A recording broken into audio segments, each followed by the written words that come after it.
Hello guys, welcome back to my channel doctor study. So guys, आज के video में हम बात करने जा रहे हैं हमारे द्रवगुण प्लांट सीरीज के next plant that is the आइफेन के बारे में। हम जितने भी प्लांट्स देख रहे हैं सब में जो भी हमें यूनिवर्सिटी एग्जाम में पॉइंट्स लिखने हैं वो सारे पॉइंट्स हम हर एक प्लांट के कवर करते जा रहे हैं। सो उसी तरह इस प्लांट में भी हम क्या करेंगे, जितने भी पॉइंट्स हमें लिखने हैं सारे पॉइंट्स कवर करने वाले। तो चलिए स्टार्ट करते हैं। सबसे पहले हम देखते हैं आइफेन के बोटानिकल नेम के बारे में। तो जो आइफेन है उसको हम लोग पैपावर सोमनिफेरम के नाम से जानते हैं। अब ये जो पैपावर है ये इसके पैपावरेसी फैमिली के नेम से लिया गया है, और सोमनिफेरम इसलिए बोला जाता है क्योंकि ये स्लीप प्रोड्यूस करता है, मतलब कि सोमनिफेरिक होता है, इसलिए इसका नाम सोमनिफेरम रखा गया है। तो इसके कारण फैमिली और इसके इफेक्ट के कारण इसका नाम पैपावर सोमनिफेरम रखा गया है। बात करते हैं इसके फैमिली की, तो जो फैमिली होता है ये इसका पैपावरेसी फैमिली होता है। वहीं पे इसके सिनोनिम्स या फिर पर्याय की अगर हम बात करें तो जो इसका वल्कल मतलब कि इसका जो त्वक होता है उसको तिलभेद, खस तिल, खाखस आदि नामों से जाना जाता है। वहीं पे इसका जो क्षीर होता है उसको खस फल क्षीर नाम से जाना जाता है। वहीं पे आफूक और अहिफेन आदि नाम से जाना जाता है। एंड अगर हम बात करें इसके बीज की तो इसको खस बीज या फिर खाकस तिल आदि नामों से जाना जाता है। तो इस तरह से हम लोग इसके डिफरेंट जो पार्ट हैं उनके अलग अलग नेम्स देखते हैं, उनके अलग अलग पर्याय देखते हैं। आगे अगर हम बात करें इसके कुछ रीजनल नेम्स की, मतलब कि डिफरेंट भाषा में इसको क्या क्या नाम से जाना जाता है, तो इंग्लिश में अहिफेन को ओपियम या फिर पॉपी सीड के नाम से जाना जाता है। वहीं पे हिंदी में इसे खसखस, साथ ही साथ मराठी में भी खसखस नाम से ही जाना जाता है। इसके क्लासिफिकेशन की बात करें कि डिफरेंट आचार्य ने इसे कौन से वर्ग में रखा है, तो यहाँ पे हमें बस भाव प्रकाश का वर्णन मिलता है कि भाव प्रकाश ने इसे हरितक्यादि वर्ग में रखा है। इसके पार्ट्स यूज की बात करें कि औषधि प्रयोग में कौन कौन से इसके पार्ट का यूज होता है, तो बेसिकली ज्यादातर इसके क्षीर का तथा बीज का उपयोग हमें औषधि में देखने को मिलता है।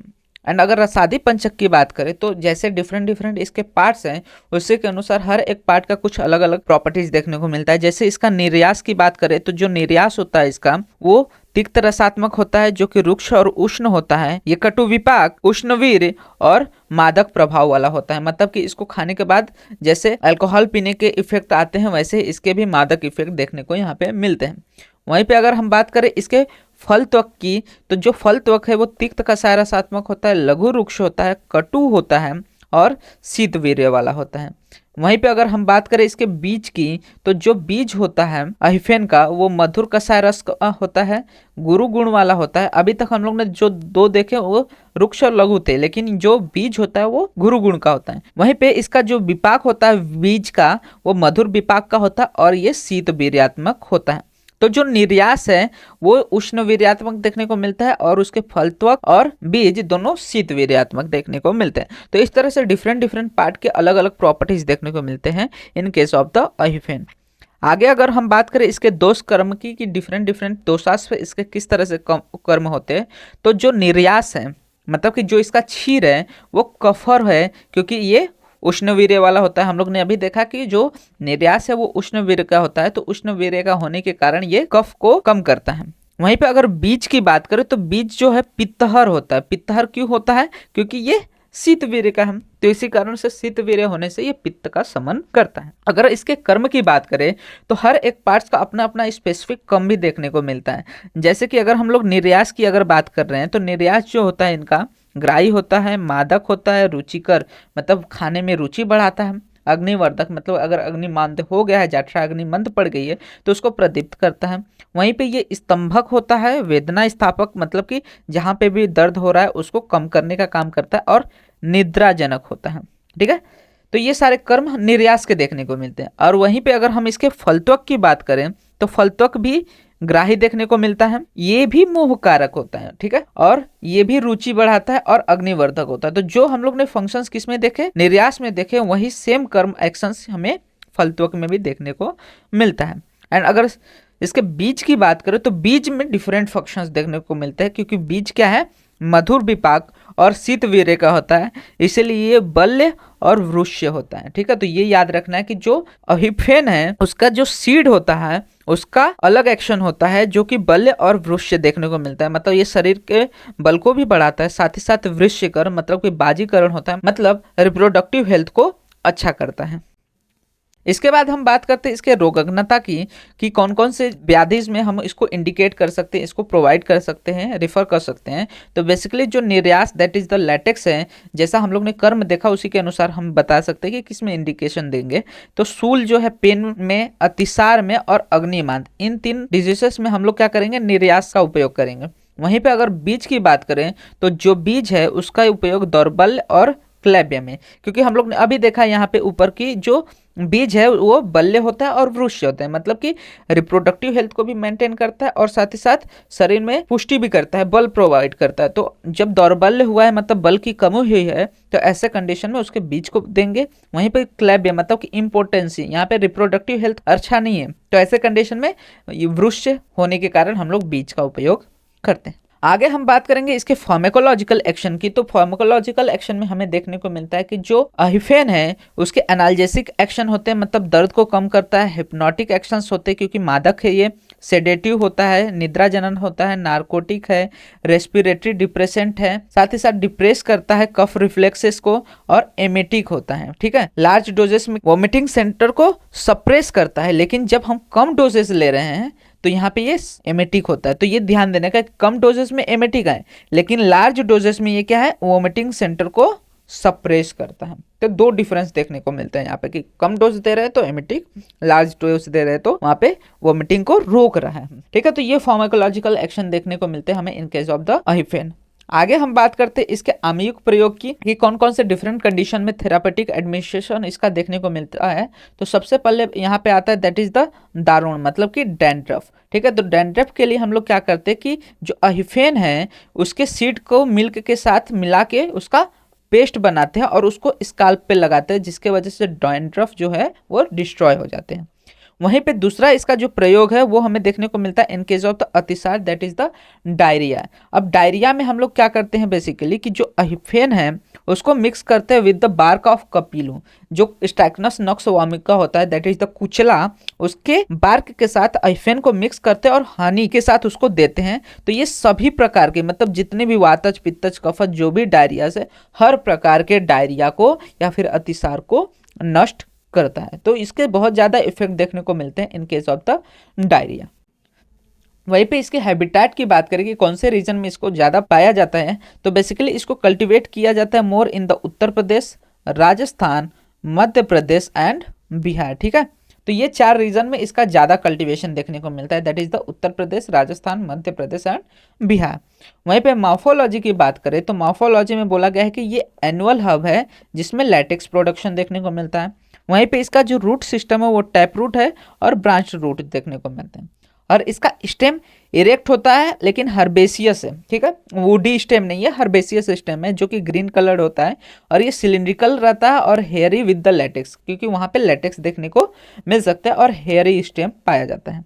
लीफ की बात करें तो लीफ सिंपल होता है, अल्टरनेट मैनर में रहता है, सेसाइल लिप्स रहते हैं, साथ ही साथ यहाँ पे सीडिंग बेस रहता है और एक्सस्टिपुलेट यहाँ पे पाए जाते हैं in case of the lips. अब जो इनके लिप्स रहते हैं वो लोब्ड रहते हैं और साथ ही साथ रेटिकुलेटली वेंड रहते हैं। तो ये सारे फीचर्स हमें देखने को मिलते हैं in case of the leave of अहिफेन। इन्फ्लोरेसेंस की बात करें तो इनके जो इन्फ्लोरेसेंस होते हैं वो सॉलिटरी देखने को मिलते हैं और टर्मिनल साइमोस होते हैं, और फ्लावर जो होते हैं इनके वो पेडिसिलेट होते हैं जो कि एक्टिनोमार्फिक और बाइसेक्सुअल होते हैं। साथ ही साथ ये हाइपोगाइनस, लार्ज, सोवी रेड और वाइट कलर्ड फ्लावर यहाँ पे आपको मिल सकते हैं इन केस ऑफ द अहिफेन।